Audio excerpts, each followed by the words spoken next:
অসম্ভব। মৃতদের এই পৃথিবীতে থাকতে নেই। তুমি তুমি চলে যাও, চলে যাও, প্লিজ চলে যাও। সবটাই কি ইলুশন, নাকি অন্য জগতের কেউ কখনো হাজির হয়ে যায় চোখের পলকে? ভূত.com উইথ রাসেল।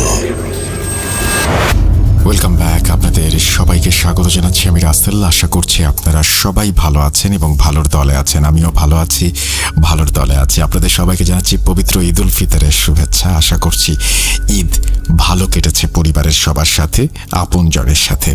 ঈদের সময় আসতে যেমন ভালো লাগে, ঈদের সময় ঈদ শেষ করে ফিরতে ততটা ভালো লাগে না, এবং আমাদের তখন মনটা থাকে অনেক খারাপ। এবং আমি চেষ্টা করব যে আপনাদের মনটাকে যতটা সম্ভব ভালো করে দেওয়ার। হয়তো অনেকেই হয়তো এখন আবারও কর্মস্থলে ফিরে গেছেন, অনেকে হয়তো এখনও আছেন পরিবারের সাথে। যারা আছেন তারা অনেক লাকি, আর কেউ হয়তো ঈদে আসতেই পারেননি। বিশেষ করে আমাদের যে সমস্ত প্রবাসী ভাইরা থাকেন বিভিন্ন জায়গায়, পৃথিবীর বিভিন্ন জায়গায়, তারা কিন্তু প্রত্যেক ঈদে বা হয়তো কোনো ঈদেই টাইম করে আসতে পারেন না। যাই হোক, সবার জন্য অনেক অনেক শুভকামনা, পবিত্র ঈদ উল ফিতরের শুভেচ্ছা জানিয়ে আমি শুরু করছি আমাদের আজকের ভূত.com, এবং আশা করছি যে প্রত্যেকটা ঘটনায় আপনাদের অনেক বেশি ভালো লাগবে। লিখছেন, আসসালামু আলাইকুম রাসেল ভাই ও প্রিয় শ্রোতারা, আশা করি ভালো আছেন। তারপরে তিনি লিখেছেন যে দয়া করে আমার নাম ঠিকানা বলবেন না। তারপরে তিনি বলে দিয়েছেন যে কোনটা কোনটা বলা যাবে, কোনটা কোনটা বলা যাবে না। যাই হোক, আমি সব দেখতে পাচ্ছি কিন্তু আপনাদের বলতে পারছি না। তারপরে তিনি লিখছেন, ঘটনাটি অনেক বড়, তাই লেখায় কোনো ভুল ত্রুটি হলে ক্ষমা সুন্দর দৃষ্টিতে দেখবেন। এরপরে তিনি বলছেন, আমার ঘটনাটি যদি ভালো লাগে অবশ্যই রাসেল ভাই পড়ে শোনাবেন। আজকে আমি যে ঘটনাটি বলবো সেটা আমার খালাতো ভাইয়ের সাথে ঘটে যাওয়া সত্য একটি ঘটনা। আমি আমার খালাতো ভাইয়ের মতো করেই বলছি। বলছে হাসান। বাংলা একটা বাক্য আছে, সঙ্গদোষে সর্বনাশ। আমারও ঠিক তাই হয়েছে। আমার নাম হাসান, ছদ্মনাম। এখানে আমি সবই ছদ্মনাম ব্যবহার করছি। আমি আমার পরিবার ও নিজের একটু বর্ণনা দিয়ে নিই, যা পরে আপনারা সবাই বুঝতে পারবেন কেন আমি আমার পরিবার এবং আমার বর্ণনা দিয়েছিলাম। আমি খুব সাধারণ ঘরের একটি ছেলে। আমার বাবা একজন কাঠ মিস্ত্রি। আমরা দিন আনি দিন খাই। আমরা 3 ভাই বোন, আমার 2 বোন আর আমি। আমার বাবা আমাদের 3 ভাই বোনের লেখাপড়া করাতে গিয়ে হিমশিম খেত। পরিবারে আমি হচ্ছি বড় ছেলে। আমার সবেমাত্র এসএসসি এক্সাম দেয়া হয়েছে, পলিটেকনিকে ভর্তি হয়েছি। আমি ভাবছিলাম একটু একটু করে আমার স্বপ্ন পূরণ হচ্ছে। এখন আমি কিছু টিউশনি করব এবং আমি আমার বাবার পাশে দাঁড়াবো। কিছুটা হলেও বাবার উপকার হবে। সাল 2021। আমার বাড়ি থেকে আমার কলেজটি মোটামুটি ভালোই দূরে ছিল। আমার গ্রাম থেকে আমি আর আমার এক ফ্রেন্ড সজীব শুধু ওই কলেজে পড়তাম, আর অন্যরা সবাই অন্য কলেজে চলে গিয়েছিল। কলেজটি আমার বাড়ি থেকে দূরে হওয়ার কারণে আমার বাবা আমাকে পুরনো একটি সাইকেল কিনে দেন, যাতে আমার যাতায়াতের কোনো সমস্যা না হয়। প্রতিদিন আমি সেই সাইকেল চালিয়ে যেতাম। একদিন আমি সাইকেল চালিয়ে কলেজ যাচ্ছিলাম, তখন দেখি আমার বন্ধু সজীব যাচ্ছে। আমি বললাম, কিরে সজীব, কোথায় যাচ্ছিস? কলেজে। ওঠ, সাইকেলে ওঠ, একসাথে যাই 2 জন। সজীব আর আমি সাইকেল চালিয়ে যাচ্ছিলাম। তখন সজীব বলল, হাসান, তুই আর আমি তো একই ক্লাসে পড়ি, একই সাবজেক্ট নিয়ে পড়ছি, আর আমরা একই গ্রামে থাকি। তাহলে একটা কাজ করলে হয় না? আমি বললাম, কি কাজ? সজীব বলল, কাল থেকে তুই আর আমি একসঙ্গে সাইকেলে করে কলেজে যাব। আমি বললাম, তাহলে তো ভালোই হয়, পড়াশোনা নিয়ে কথা বলা যাবে, আর 2 জন গল্প করতে করতে যাওয়া আসা করা যাবে। সজীব বলল, এভাবেই কেটে গেল বেশ কিছুদিন। একদিন সজীব আমাকে বলল, হাসান, তোকে একটা গুরুত্বপূর্ণ কথা বলতে চাই। আমি বললাম, বল, কোনো সমস্যা হয়েছে? না। তাহলে কি হয়েছে? হাসান, আমি না রিয়াকে অনেক পছন্দ করি। আমি বললাম, রিয়া? কোন রিয়া? ওই যে আরিফ ভাইয়ের বোন রিয়া। আমি মাথা নিচু করে বললাম, হ্যাঁ, বুঝতে পেরেছি। আমি সজীবকে অনেক বোঝানোর চেষ্টা করেছি, কিন্তু আমি পারিনি। সজীব আমার কোনো কথাই শোনেনি। এখানে আরও একটা কথা বলে নেওয়া ভালো, রিয়াদের পরিবার খুব একটা ভালো পরিবার ছিল না। রিয়াদের পরিবারকে আমার থেকে ভালো আর কে জানবে, কারণ রিয়া ছিল আমার খুব নিকট আত্মীয়। না, এটা নয়, থাক। আমি সজীবকে এইটাও বললাম, দেখ সজীব, রিয়ার তো বয়ফ্রেন্ড আছে, আর এটা তুইও জানিস। সজীব আমার কোনো কথার দাম দিল না। যাই হোক, অনেক বোঝানোর পরেও সজীব বুঝল না। তখন আমি বললাম, তোর মন যা চায় তাই কর। এইভাবেই কেটে গেল প্রায় 1 মাস। ঘটনার মূল শুরু এখান থেকেই। সাল 2022-এর শুরুর দিক, কনকনে শীত। সেদিন ক্লাস ও কোচিং শেষ করে আমি আর সজীব বাড়ির দিকে ফিরছি। তখন মাগরিবের আজান পড়বে পড়বে ভাব। সাদা কুয়াশায় ঢাকা সারা গ্রাম। আমি আর সজীব শুধু সাইকেল চালিয়ে যাচ্ছি। এতটুকু কুয়াশা আর শীত ছিল যে রাস্তায় আমি আর সজীব ছাড়া কাউকেই দেখতে পাইনি। আমরা আমাদের বাড়ির খুব কাছাকাছি চলে এসেছিলাম। তখনই সজীব আমাকে বলল, হাসান, সাইকেল থামা। আমি সাইকেল থেকে নেমে বললাম, কি হয়েছে? আরেকটি কথা, আমরা যে জায়গায় দাঁড়িয়েছিলাম সেই জায়গার একটু বর্ণনাতেই। এই জায়গার নাম 3 রাস্তার মোড়। 3টি রাস্তা 3 দিক থেকে চলে এসে এই জায়গায় মিশে গিয়েছে। একটা গেছে আমাদের গ্রামের দিকে, আর একটা গেছে আমাদের শহরের দিকে, আর একটা গিয়েছে চাষের জমি এবং অনেক দূরে আরেকটি গ্রামের দিকে। গ্রামের নাম বিলপাড়া গ্রাম। যাই হোক, সজীব আমাকে বলল, সাইকেল যতই চাষের জমির দিকে যাচ্ছে ততই মনে হচ্ছে আমরা অন্য কোনো জগতে প্রবেশ করছি। চারপাশে শেয়ালের ডাক, ঝিঝি পোকার ডাক। যাই হোক, সজীব আমাকে বলল, সাইকেলটা তুই আমাকে দে, তুই পেছনে বস আজ। আমি কিছু না বলে পেছনে বসলাম। সাইকেল নিয়ে সজীব আমাকে নিয়ে ছুটে চলল সেই চাষের জমির দিকে। আঁকা বাঁকা মাটির রাস্তা দিয়ে সাইকেল যতই চাষের জমির দিকে যাচ্ছে ততই মনে হচ্ছে আমরা অন্য কোনো একটা জগতে প্রবেশ করছি। চারপাশে শেয়ালের ডাক, ঝিঝি পোকার ডাক, আর কনকনে শীতের মধ্যে যেন অন্য একটি জগতের দিকে এগিয়ে যাচ্ছিলাম আমরা। আমি বুঝতে পারছিলাম না সজীব আমাকে কোথায় নিয়ে যাচ্ছে। অনেকক্ষণ সাইকেল চালানোর পর আমরা একটি গ্রামে প্রবেশ করলাম। আমি সজীবকে জিজ্ঞেস করলাম, কিরে, কোথায় আসলাম? সজীব আমাকে বলল, বিলপাড়া গ্রামে এসেছি। বিলপাড়া গ্রামে তোর কি কাজ? দেখতেই পাবি। সজীব সাইকেল নিয়ে একটা বাড়ির সামনে গিয়ে দাঁড়ালো। সজীব আমাকে বলল, সাইকেল থেকে নাম, আমরা ওই বাড়িতে যাব। আমরা সাইকেল রেখে বাড়ির ভেতরে প্রবেশ করি। বাড়ির ভেতরটি দেখে আমার গা শিউরে উঠল। একে তো কুয়াশায় ঢাকা পুরো গ্রাম, তার মধ্যে কনকনে শীত, আর তার মাঝখান দিয়ে এক টুকরো চাঁদের আলো এসে পড়েছে জমিতে, যা এক ধরনের ভয়ঙ্কর পরিবেশ তৈরি করেছে। বাড়ির ভেতরটি ছিল এই রকম যে বাড়ির উঠোনে বিশাল একটা তেঁতুল গাছ আর 3টি ছোট বড় ঘর। চাঁদের আলো আর মোবাইলের আলোতে আমি যা দেখতে পাই তা হলো, তেঁতুল গাছটি দেখে আমি কিছুটা ভয় পেয়ে যাই, কারণ এই গাছটি আর 4টি গাছের মতো স্বাভাবিক নয়। তেঁতুল গাছটির গোড়ায় অনেক রকমের খাবার।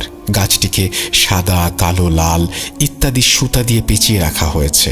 অবাক করা বিষয় হলো, গাছটি দেখে আমার মনে হলো গাছটিকে প্রতিদিন পুজো করা হয়। যাই হোক, আমি আর সজীব বাড়ির ভেতরে প্রবেশ করে দেখি একটি ঘরে আলো জ্বলছে। আমি আর সজীব সেই ঘরের সামনে যাই এবং তখনই সজীব বলে ওঠে, কাদের কাকা আছেন ঘরে? তখনই একজন বৃদ্ধ মহিলা এসে বলে, কে তোমরা, কেন এসেছ? আমার বন্ধু সজীব বলল, কাকি, কাকাকে গিয়ে বলেন সজীব নামে একজন এসেছে, আমি কাকার সাথে মোবাইলে কথা বলে এসেছি। তখন বৃদ্ধ মহিলাটি বলল, তোমরা একটু অপেক্ষা করো। 2 মিনিট পর বৃদ্ধ মহিলাটি 2 গ্লাস পানি নিয়ে আসলো আমাদের কাছে আর বলল, নাও, এই 2 গ্লাস পানি খেয়ে নাও।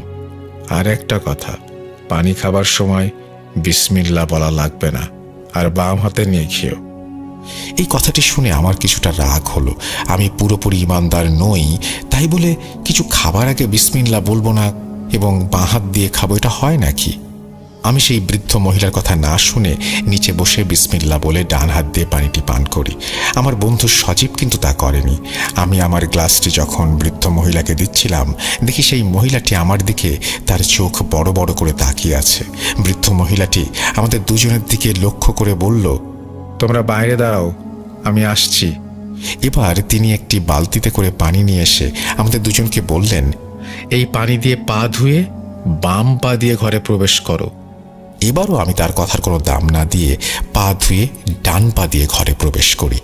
আমি কিছুটা অবাক হয়ে যাই, কারণ ঘরটিতে তেমন কোনো আসবাবপত্র ছিল না, শুধু একটি খাট ছাড়া। আরেকটা অবাক করা বিষয় হলো পুরো ঘরটি লাল কাপড় দিয়ে মোড়ানো। যাই হোক, খাটের ওপর বসেছিলেন একজন বৃদ্ধ। আমি সেই বৃদ্ধ পুরুষটিকে দেখে সালাম দেই। জানি না আপনি বিশ্বাস করবেন কিনা, আমি সালাম দেওয়ার পর কেমন যেন একটা উত্তর দিল সেই বৃদ্ধ, যেটা আমি কখনোই শুনিনি। আমার কাছে খুব অদ্ভুত মনে হলো। যাই হোক, একটু পর সেই বৃদ্ধা মহিলাটি চেয়ার এনে আমাদেরকে বলল বসার জন্য। আমরা বসি। তখন সেই বৃদ্ধ পুরুষটি সজীবকে বলল, যা বলেছিলাম তা এনেছিস? সজীব তার পকেট থেকে একটি চিরকুট বের করে দিল বৃদ্ধকে। বৃদ্ধ কিছুক্ষণ সেই চিরকুটটি দেখল। তারপর বৃদ্ধটি বিছানা থেকে নেমে ঘরের এক কোণায় লাল কাপড় মোড়ানো একটা মাটির কলস থেকে এক বোতল পানি নিয়ে আসলেন, আর চিরকুটটি দেখে কি যেন বিড়বিড় করে পানিতে ফোঁ দিতে লাগলেন। কিছুক্ষণ পর বৃদ্ধটি সজীবকে লক্ষ্য করে বলল, আমার হাদিয়া এনেছিস? সজীব বলল, হ্যাঁ এনেছি।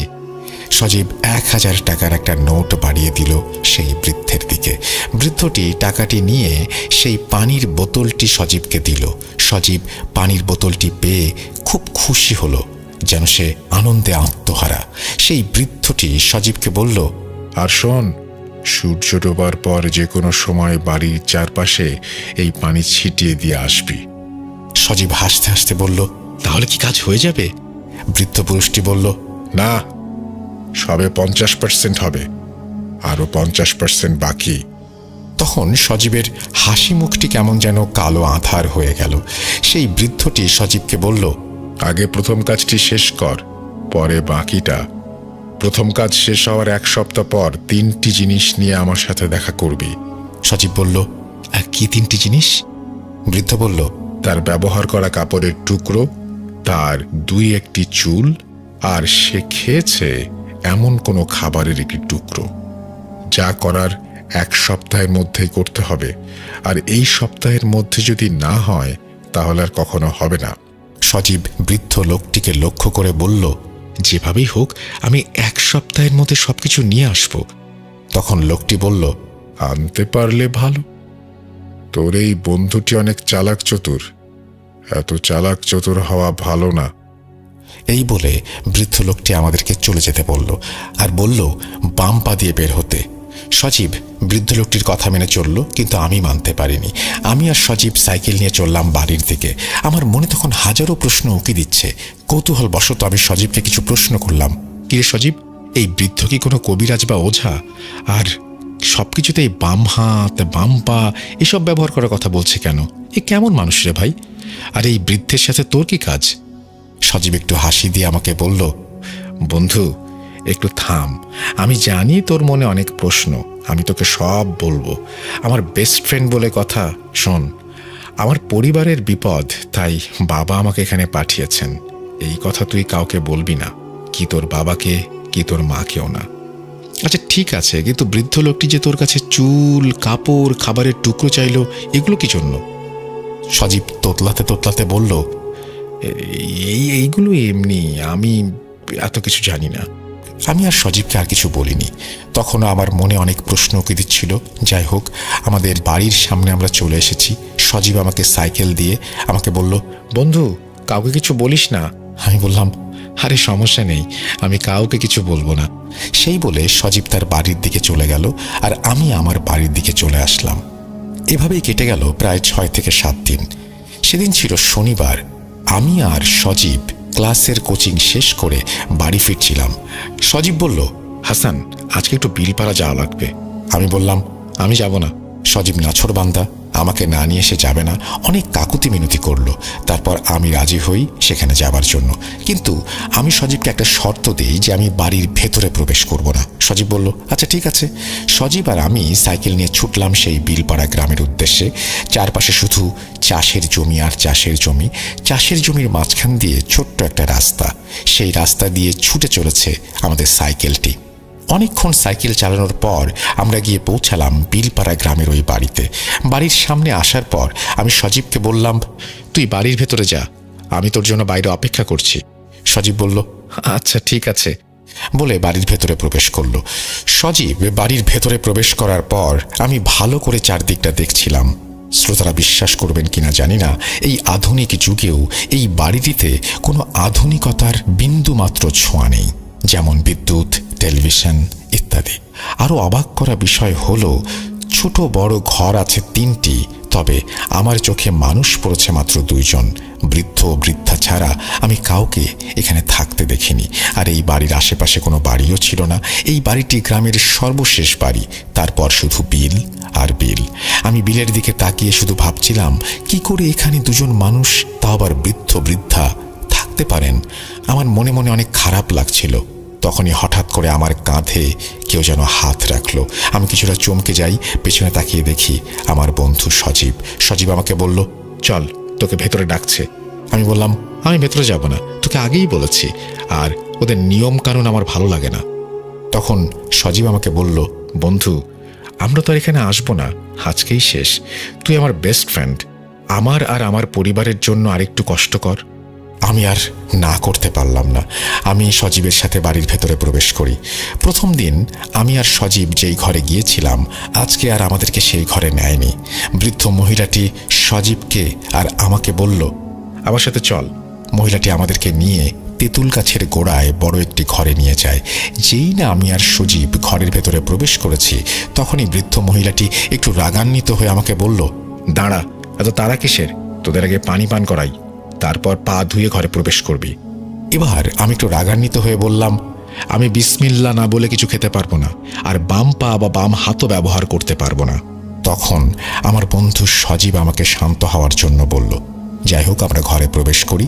ঘরে প্রবেশ করে দেখি পুরো ঘর আগরবাতির ঘ্রাণে মোমো করছে, আর ঘরের চারপাশে হরেক রকমের মোমবাতি জ্বলছে। আর ঘরের এক পাশে একটি আসন করে চোখ বন্ধ করে বসে আছেন সেই বৃদ্ধ লোকটি আমাদের অস্তিত্ব বুঝতে পেরে সজীবকে উদ্দেশ্য করে বলল, কিরে, তোকে যা আনতে বলেছিলাম এনেছিস? উত্তরে সজীব বলল, হ্যাঁ, আনতে পেরেছি। তখন বৃদ্ধ লোকটি বলল, কই দে দে, দেখি কি এনেছিস। সজীব বৃদ্ধ লোকটির দিকে লাল একটি কাপড়ের ব্যাগ এগিয়ে দেয়।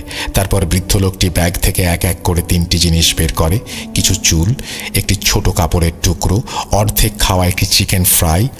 আর এই 3টি জিনিস দেখে বৃদ্ধ লোকটি একটা চিৎকার দিয়ে উঠল, আরে, এই 3টি জিনিসকে একটি মাটির পাত্রে রাখতে বলেছে কে? শোন, আমি একটা কাজ শেষ করে আসছি, আর একটা কথা, ঘরের বাইরে যাই হয়ে যাক না কেন, তোরা কেউ ঘর থেকে বের হবি না। এই বলে বৃদ্ধ মহিলাটি ও বৃদ্ধ পুরুষটি সজীবের দেয়া জিনিসগুলো নিয়ে বাইরে চলে যায়, আর ঘরের দরজাটি ভালো করে বন্ধ করে দিয়ে যায়। ও, আরেকটি কথা বলতে ভুলে গিয়েছিলাম।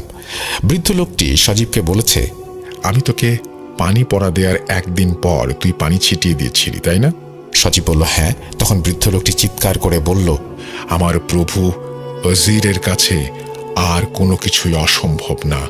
অজিরের দয়ায় তোর একটি কাজ হয়েছে, আশা করছি এটাও হয়ে যাবে।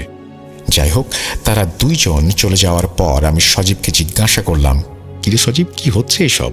আর কি সব কুফরি কথাবার্তা বলছে? সজীব আমার কথার কোনো উত্তর দিল না।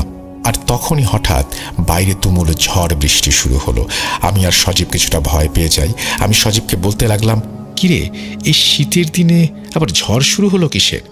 তখন আমি দেখি সজীব ভয় পেয়ে ভীতুর মতো একটি চেয়ারে বসে আছে। আমি বাইরে কি হচ্ছে দেখার চেষ্টা করি, কিন্তু কিচ্ছু দেখতে পাইনি।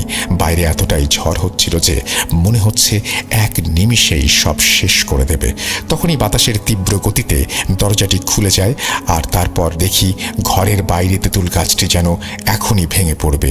আর সেই তেঁতুল গাছটির গোড়ায় বসে বৃদ্ধ পুরুষ ও মহিলাটি কোনো একটি অবয়বকে পুজো করছে, আর তাদের পুজোকে লক্ষ্য করে বেশ কিছু কালো অবয়ব তাদের চারপাশে ঘোরাঘুরি করছে। এই দেখে আমি ভয়ে সজীবের কাছে যাই আর রাগান্বিত হয়ে বলি, তুই এই কোথায় নিয়ে আসলি আমাকে? সজীব ভয়ে কিছু বলতে পারছিল না। এভাবে ঝড় চলল 15 থেকে 20 মিনিটের মতো। কিছুক্ষণ পর আমাদের মনে হলো ঝড় থেমে গেছে। তার কিছুক্ষণ পর আমরা দেখি আমাদের দরজাটি খুলেছে। ঘরে প্রবেশ করলো সেই বৃদ্ধ আর বৃদ্ধা।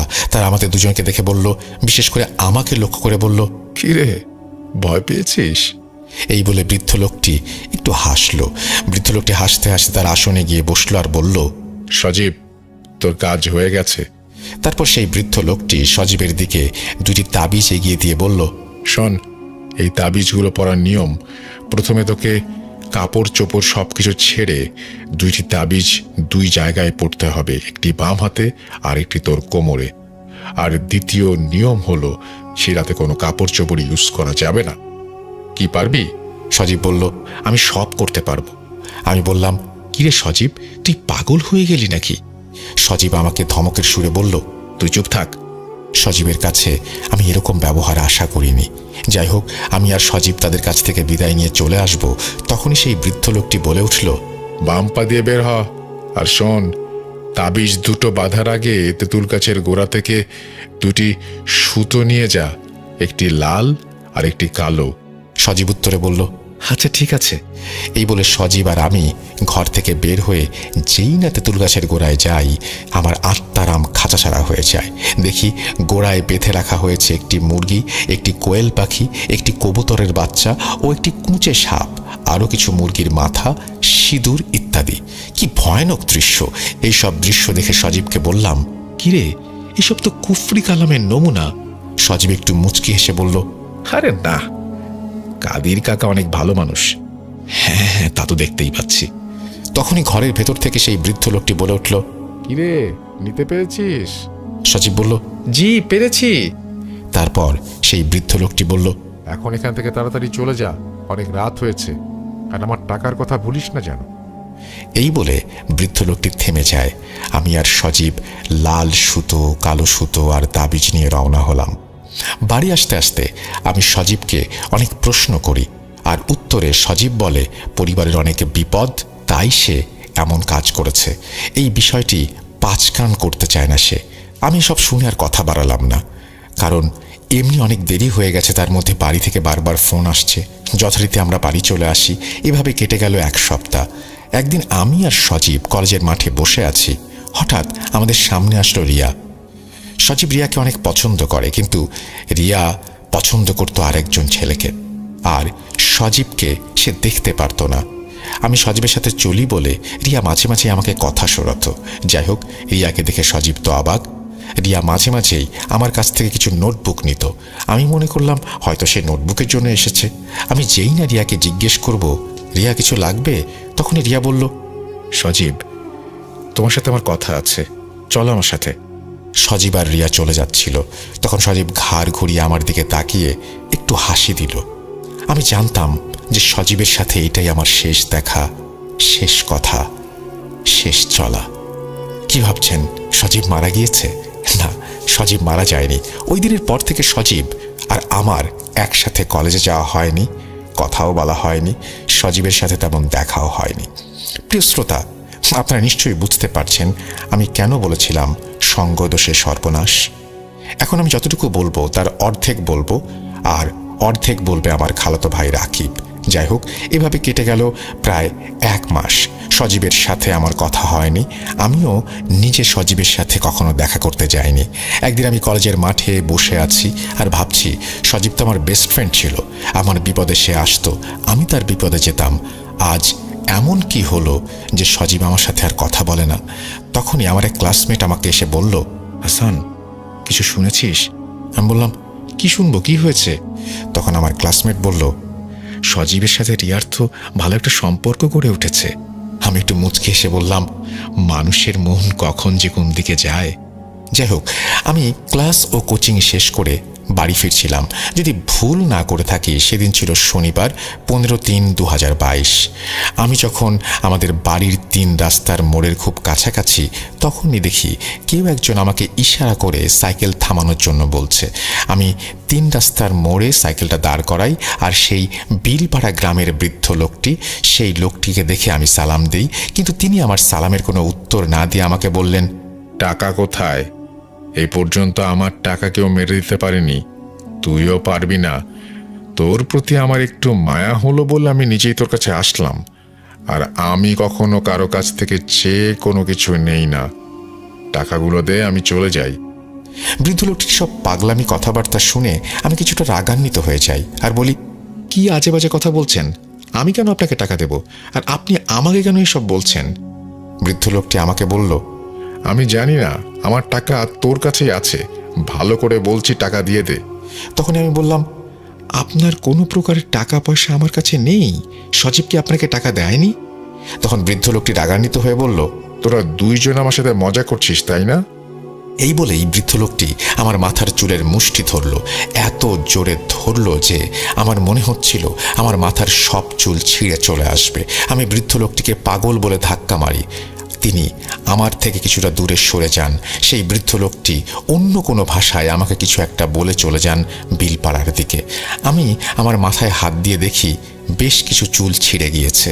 আমি তখনই সজীবের বাড়ির দিকে রওনা হলাম। আমি সজীবকে বাড়িতে পাইনি। প্রিয় শ্রোতা ও রাসেল ভাই, আমি জানতাম যে আজকের পর আমার জীবন এখানেই থেমে যাবে। সংক্ষিপ্ত আকারে আমি আমার বর্ণনা দিই আমার সাথে কি হয়েছিল। আমি বাড়ি আসার পর অনেক অসুস্থ হয়ে পড়ি। এতটাই অসুস্থ হয়ে পড়ি যে আমাকে 3 মাস হসপিটালের বেডে কাটাতে হয় এবং তারপরও আমি সুস্থ হইনি। তারপর কি হয়েছিল তা বলবে আমার খালাতো ভাই রাকিব। হাসানকে 3 মাস হসপিটালে রাখার পরেও হাসান সুস্থ হচ্ছিল না, আর আমরা টাকা পয়সার দিক থেকেও দুর্বল হয়ে পড়ছিলাম। আশা করি আপনারা সবাই জানেন হাসানের বাবা ছোটোখাটো কাজ করত। যাই হোক, হাসান সুস্থ হচ্ছিল বলে আমরা হাসানকে আমাদের বাড়িতে নিয়ে আসি, অর্থাৎ হাসানদের বাড়িতে। বাড়ি আনার পর শুরু হলো হাসানের আর এক সমস্যা। তা হলো হাসান অনেক পাগলামি করতে লাগলো, যেমন ফাঁসি নেয়া, নিজের হাত পা কেটে ফেলা, কাউকে দেখলে মারধর করা ইত্যাদি ইত্যাদি। তারপর হাসানের বাবা হাসানকে নিয়ে যায় মেন্টাল হসপিটালে। ডক্টর হাসানের ব্যবহার বা পরিস্থিতি দেখে বলল হাসানকে এখানে কিছুদিন রাখতে হবে, তার অবস্থা বেশি ভালো না। হাসানের বাবা হ্যাঁ বলে 2 চোখ মুছতে মুছতে হসপিটাল থেকে বেরিয়ে গেল।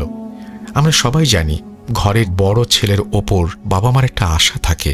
হাসানের বাবা মারও তাই ছিল। যাই হোক, মানসিক হাসপাতালে 1 সপ্তাহ 2 সপ্তাহ করতে করতে কেটে যায় 3 মাস। তাও হাসান সুস্থ হচ্ছিল না। হাসানের চিকিৎসা করতে গিয়ে হাসানের বাবা তাদের ভিটে বিক্রি করে দেয়। তবুও হাল ছাড়েনি। একসময় মানসিক হাসপাতাল থেকে হাসানকে বাড়িতে পাঠিয়ে দেওয়া হয়, কারণ হাসানের অবস্থা খুবই খারাপের দিকে যাচ্ছিল। হাসান খাবার খেত না। আর একটি কষ্টদায়ক কথা হলো হাসান পঙ্গু হয়ে যায়। ডাক্তার বলেন হাসানের রক্তশূন্যতার কারণে হাত পায়ের রগ শুকিয়ে যাওয়ার কারণে সে পঙ্গু হয়ে গিয়েছে। আরেকটি কথা বলতে ভুলে গিয়েছিলাম, হাসানকে অনেক হুজুর কবিরাজও দেখানো হয়েছে। কেউ কিছু বলতে পারল না, হাসানের সমাধান দিতে পারল না। হাসানকে মানসিক হাসপাতাল থেকে পাঠিয়ে দেওয়ার পর সে বিছানায় শুয়ে শুধুমাত্র মৃত্যুর দিন গুনছে। আমরা আমাদের সামর্থ্য মতো যতটুকু পেরেছি তা করেছি, কিন্তু আমরা একটা সময় আর পারিনি। আমরা হাসানের আশা ছেড়ে দেই। তখনই আমরা আশার আলো দেখতে পাই। বাংলায় একটি কথা আছে, রাখে আল্লাহ মারেকে। হঠাৎ আমাদের গ্রামে বাংলাদেশের নাম করা এক হুজুর আসেন ওয়াজ মাহফিলে। গ্রামের অনেকেই বলাবলি করছিল এই হুজুর নাকি অনেক বড় মাপের আলেম, তিনি অনেক কিছুর সমাধান করতে পারেন। এই কথা শুনে আমি আর হাসানের বাবা চলে যাই সেই হুজুরের কাছে। হুজুরের মাহফিল শেষ হলে আমরা হুজুরের সাথে কথা বলি। হুজুর বলেন, আমি তো এখন যেতে পারবো না, আমার আরেক জায়গায় ওয়াজ মাহফিলে যেতে হবে।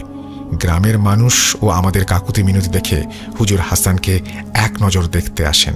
হুজুর বাড়ির ভেতরে প্রবেশ করেই বললেন, এই বাড়িতে একটা আড্ডাখানা হয়ে গিয়েছে, কিভাবে আছেন এই বাড়িতে? এই বলে হুজুর হাসানের ঘরে প্রবেশ করে। হুজুর হাসানকে দেখেই আল্লাহু আকবার বলে চিৎকার দিয়ে ওঠেন। বলেন, এই ছেলে এখনো জীবিত আছে কিভাবে তা আল্লাহই ভালো জানেন। হাসানের বাবা জিজ্ঞেস করেন, হুজুর কি হয়েছে আমার ছেলের? হুজুর যা বলেন তা শোনার জন্য হয়তো হাসানের বাবা মা কেউই প্রস্তুত ছিলেন না। হুজুর বলেন, তার উপর অনেক খারাপ ধরনের কালো জাদু করা হয়েছে। কালো জাদুর কিছু ভাগ আছে। হাসানের উপর করা হয়েছে খুব নিকৃষ্ট এবং নাপাকি জিনের সর্দার দ্বারা করানো কোনো জাদু। আমি এখানে ওর কোনো চিকিৎসা করতে পারবো না, হুজুর বলছেন। হাসানকে শুক্রবার সকালে আমার মাদ্রাসায় নিয়ে আসবেন। হুজুরের কথা মতো আমরা শুক্রবার সকালে হুজুরের মাদ্রাসায় চলে যাই হাসানকে নিয়ে। হুজুর হাসানকে দেখে বললেন, সে বসতে পারবে না, তাই তাকে এখানে শুইয়ে দিন। তারপর হুজুর হাসানের চারপাশে একটা গোল বৃত্ত এঁকে দিলেন। তারপর ছোট বড় মোট 15 জন হুজুর নিয়ে শুরু হলো হাসানের রুকাইয়া। আমরা তখন বাইরে দাঁড়িয়েছিলাম। আমরা অনেক কিছুর আওয়াজ শুনতে পাই এবং অনেক কিছুর ধস্তাধস্তির শব্দ শুনতে পাই। যাই হোক, রুকাইয়া চলে প্রায় 1 ঘন্টা। কিছুক্ষণ পর হুজুর ঘর থেকে বেরিয়ে আসেন আর আমাদেরকে যা বলেন তা শোনার জন্য আমরা মোটেও প্রস্তুত ছিলাম না। বলছেন, আমি তো আগেই বলেছিলাম হাসানকে কালো জাদু করা হয়েছে, আর হাসানের উপর যে কালো জাদু করা হয়েছে তা সাধারণ কেউ করতে পারবে না, কারণ এই জিনকে পেতে হলে মানুষ কুরবান করতে হয়। আর হাসানকে যেই কবিরাজ কালো জাদু করেছে সে তার তিনজন ছেলে মেয়েকে কোরবান করেছে সেই জিনকে পাওয়ার জন্য। আর এই জিনের আছে অলৌকিক অনেক ক্ষমতা, যা অন্য কোনো জিন কখনো করতে পারে না। অন্য জিনের সেই ক্ষমতা থাকে না। আর এই জিন হচ্ছে সর্দার জিন। আর জিনও বারবার ফিরে আসছিল, কারণ কবিরাজের জিনগুলো ছিল নাপাক এবং পোশাকবিহীন। আপনারা জানেন কি কেন হাসানকে কালো জাদু করা হয়েছে? হাসান আর হাসানের এক বন্ধু একটি মেয়ের ওপর কালো জাদু করার জন্য যে কবিরাজের কাছে গিয়েছিল, কবিরাজ কিছু টাকার জন্য সেই কালো জাদুটি উল্টে হাসানের ওপর করে। হাসান আর তার বন্ধু কবিরাজকে বলেন, যদি আপনি জাদুর কাজ করে দেন, আমি সেই মেয়েকে পাই, তাহলে আপনাকে আমি সব টাকা, অর্থাৎ আমার সব টাকা দিয়ে দেব, এবং কাজ না হলে কোনো টাকা পয়সা আমি দেব না। কবিরাজের কালো জাদু কাজ করে, কিন্তু কবিরাজকে কোনো টাকা পয়সা দেয় না। কবিরাজ অনেক দিন হাসানের বন্ধুর কাছে গিয়েছিল, কিন্তু সে টাকা দেয়নি। আর সে বলে, আমি টাকা অনেক আগে হাসানকে দিয়েছি, আপনি তার কাছ থেকে নিয়ে নেন। তারপর থেকে কবিরাজ হাসানকে খুঁজতে থাকে, আর একদিন হাসানের সাথে দেখা হয়ে যায়। সেই কবিরাজ হাসানকে তার টাকা দেওয়ার জন্য চাপ প্রয়োগ করে। হাসান তো কিছুই বুঝতে পারে না। সেইখান থেকেই হুজুরের ক্ষোভ, এবং তার থেকেই হাসানের প্রতি এই নিকৃষ্ট প্রতিশোধ, এবং হাসান পড়ে যায় বিপদে। হায় রে মানুষ! এই বলে হুজুর থামেন। ঘটনাটি অনেক বড় হয়ে গিয়েছে, তার জন্য আমাকে মাফ করবেন। আসলে স্বপ্ন অনেক ছোট হয়, কিন্তু বাস্তব অনেক বড়। হাসান এখন মোটামুটি সুস্থ, তবে সে আর কোনোদিন দাঁড়াতে পারবে না। আশা করি আপনারা সবাই বুঝতে পেরেছেন আমি প্রথমে কেন বলেছিলাম সঙ্গদোষে সর্বনাশ। সজীব ও রিয়ার কয়েক মাস হলো বিয়ে হয়েছে, তাদের জন্য সবাই দোয়া করবেন। আমি জানি সজীব আমার জীবন নষ্ট করে দিয়েছে। আবারও হাসান বলছেন এই কথাগুলো। আমি আল্লাহর কাছে তার বিচার চাই, আর আমার জন্য দোয়া করবেন। অনেকেই হয়তো বলবেন, সজীবের বিরুদ্ধে পদক্ষেপ কেন নেয়নি? আসলে তার পরিবার ছিল এলাকার মাথা, আর আমরা চাইলেও কিচ্ছু করতে পারবো না। আরেকটা কথা বলে আমি শেষ করব, তা হলো, না জেনে না বুঝে কোনো বন্ধু বান্ধবের সাথে যোগ দেবেন না। সেই বৃদ্ধ কবিরাজের বিষয়ে আমরা অনেক কিছু জেনেছি, ইনশাল্লাহ অন্য একদিন বলবো। এই বলে তিনি তার ঘটনা শেষ করেছেন। আশা করছি তার এই ঘটনাটি আপনাদেরও ভালো লেগেছে। যদি ভালো লেগে থাকে অবশ্যই আমাদেরকে জানাবেন, যদি ভালো না লেগে থাকে তাও আমাদেরকে জানাবেন। আমরা চলে যাব আমাদের পরবর্তী ঘটনায়।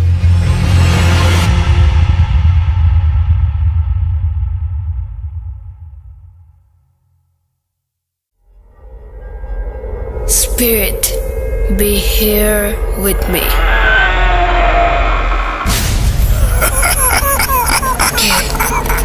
কে তুমি?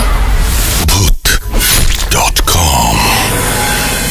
The fear returns with Russell. Welcome back. আপনাদের সবাইকে স্বাগত জানাচ্ছি। আমি রাসেল। আশা করছি আপনারা সবাই ভালো আছেন এবং ভালোর দলে আছেন। যেভাবে লেখা আছে আমি সেভাবেই পড়ে শোনাচ্ছি। আসসালামু আলাইকুম রাসেল ভাই, আশা করি ভালো আছেন। অবশ্য আপনি ভালোর দলেই থাকেন। আমি ভালো আছি। আমার নাম আবিদ, বাসা গাইবান্ধা। আমি প্রায় কয়েক বছর ধরে আপনাকে শুনে আসছি, কখনো কোনো ঘটনা পাঠাতে পারেনি, যেহেতু আমার পক্ষে স্টুডিওতে গিয়ে ঘটনা বলা সম্ভব না, তাই এই ঘটনাটি আপনাকে লিখে পাঠাচ্ছি। আমি শুনেছিলাম আমার ইমরান মামার মুখ থেকে এই ঘটনাটি মূলত মামার সাথেই ঘটেছিল। দেরি না করে ঘটনায় চলে যাই। আমি ইমরান মামার মতো করেই বলছি। সময়টা ছিল 2013 সাল। তখন আমি অনার্স প্রথম বর্ষে। আমি ছিলাম পরিবারের সবচেয়ে ছোট ছেলে, তাই আদর আবদারও বেশি ছিল। তাই বন্ধু বান্ধবদের দেখা দেখি আমিও একটা মোবাইল ফোনের জন্য আবদার করতে থাকি আব্বার কাছে। আব্বা আমাকে একটা টাচ স্ক্রিন মোবাইল ফোন কিনে দেন 15,000 টাকা দিয়ে। নতুন ফোন কিনেই ফেসবুক অ্যাকাউন্ট খুলে ফেলি। আমাদের বাড়ি থেকে টাওয়ার একটু দূরে থাকায় খুব ভালো নেটওয়ার্ক পেতাম না, তাই মাঝে মাঝে আমরা বাসার বাইরে গিয়ে ফেসবুক ইউজ করতাম। তেমনি এক সন্ধ্যায় মাগরিবের নামাজের পর আমি বাড়ির বাইরে টঙে বসে ফেসবুক ইউজ করছিলাম আর গান শুনছিলাম। হঠাৎ করে আমি লক্ষ্য করলাম একজন বৃদ্ধ মহিলা পেছন দিক থেকে এসে আমার সামনে দাঁড়ালো এবং কিছুক্ষণ তাকিয়ে রইল, এবং আমার দিকে একটা সময়ে বিশ্রীভাবে একটা হাসিও দিল। বৃদ্ধ মহিলাটি একটু খাটো, গায়ে ছিল একটা সাদা শাড়ি, এবং তার মুখটা ছিল একদম রক্তশূন্য ফ্যাকাশে ধরনের। তাকে দেখে আমি ভীষণ রকমের ভয় পেয়ে যাই। কান থেকে হেডফোন খুলে মোবাইলে গানটা অফ করে সামনের দিকে তাকাতেই দেখি সামনে আর কেউ নেই। আশেপাশে তাকালেও আর কাউকে দেখতে পাই না।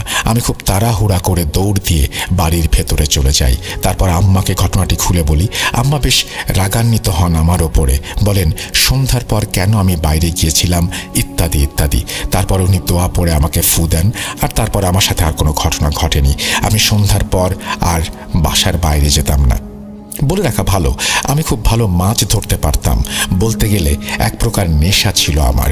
তাই মাঝে মাঝে বন্ধুদের নিয়ে গ্রামের বিলে বা বিভিন্ন জায়গায় রাতে মাছ ধরতে যেতাম। তেমনি একদিন আমি আর আমার বন্ধু নাসিরুদ্দিন মিলে ঠিক করি যে আজকে রাত্রে মাছ ধরতে যাব। সেদিন আমার গ্রামে ইসলামিক সভা ছিল। নাসিরুদ্দিন আমাকে বলল যে সভা শুনে একটু ঘুমিয়ে মাছ ধরতে যাবে, সে আমাকে এসে জাগিয়ে দেবে। তো যেইভাবে সেই কাজ, রাত 12টার দিকে সভা শুনে এসে ঘুমিয়ে পড়ি। আনুমানিক 2:30টার দিকে নাসিরুদ্দিন এসে আমাকে ডাক দেয় এবং আমি উঠে মাছ ধরতে যাই এবং পলাই নিয়ে যাই সঙ্গে করে। গ্রামের পাশেই বিলের দিকে রওনা হই আমরা। যথাসময় আমরা মাছ ধরতে শুরু করি। সেদিন প্রচুর মাছ পাচ্ছিলাম। যত এগোচ্ছি তত মাছের আনাগোনা যেন বাড়ছিল। 2 বন্ধু মিলে মাছ মারছি, কিন্তু নাসিরুদ্দিন খুব বেশি কেন জানি কথা বলছিল না। এমনিতেই সে অনেক বাঁচাল স্বভাবের এবং তার বিড়ির নেশাও অনেক, কিন্তু সেদিন সে একটা বিড়িও ধরায়নি। আমি টুকটাক সিগারেট খাচ্ছিলাম, তাই নাসিরুদ্দিনকে বলি যে, কিরে বিড়ি ধরা একটা, আর গান বল শুনি। সে বলল, ইচ্ছে করছে না, তুই মাছ ধরতে থাক। তার কিছুক্ষণ পর আমরা বিশ্রাম নেওয়ার জন্য বসি। আমার কাছে ম্যাচ থাকলেও বিড়ি ছিল না, তাই নাসিরুদ্দিনের কাছে একটা বিড়ি চাই। নাসিরুদ্দিন বলে যে, তোর কাছে কোনো বিড়ি নেই? আমি বেশ অবাক হয়ে যাই। নাসিরুদ্দিন মাছ ধরতে এসছে, তার কাছে কোনো বিড়ি নেই শুনে কষ্টই লাগলো। এদিকে নাসিরুদ্দিন বেশ তোড়জোড় শুরু করে দিয়েছে সামনের দিকে এগিয়ে যাওয়ার জন্য।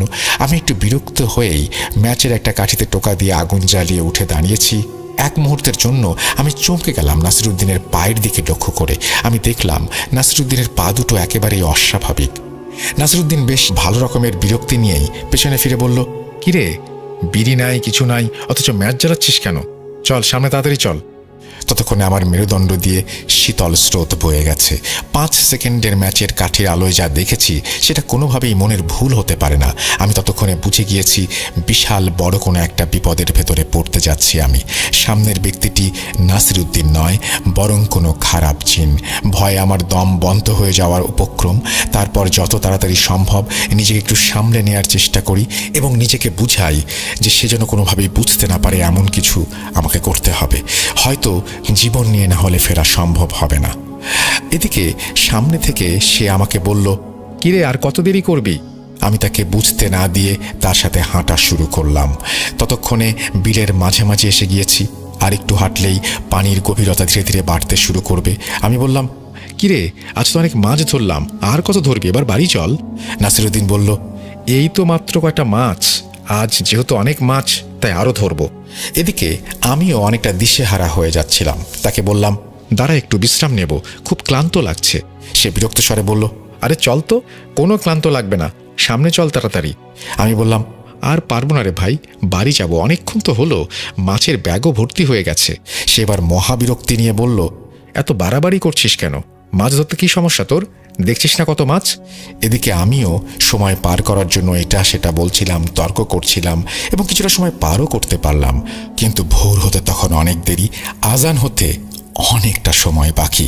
আমি বুঝতে পারছিলাম যদি আজান না হয় তাহলে আমার জীবনে আজকে ভয়াবহ কিছু একটা অপেক্ষা করছে। এদিকে নাসিরুদ্দিন রূপী জিনটাও সম্ভবত কিছুটা আন্দাজ করতে পেরেছিল যে আমি হয়তো কিছু বুঝে গেছি। এবার সে রাগের স্বরে আর মোটা গলায় আমাকে বলতে লাগলো, চল চল বলছি, ইমরান আমাকে রাগাবি না একদম। এবারে আমি একেবারেই ভেঙে পড়লাম এবং যত দোয়া দুরুদ জানি সব পড়তে শুরু করলাম। এদিকে আমার বাড়িতে মা তাহাজ্জুদের নামাজ পড়তেন বিধায় অনেক আগেই ঘুম থেকে উঠেছেন।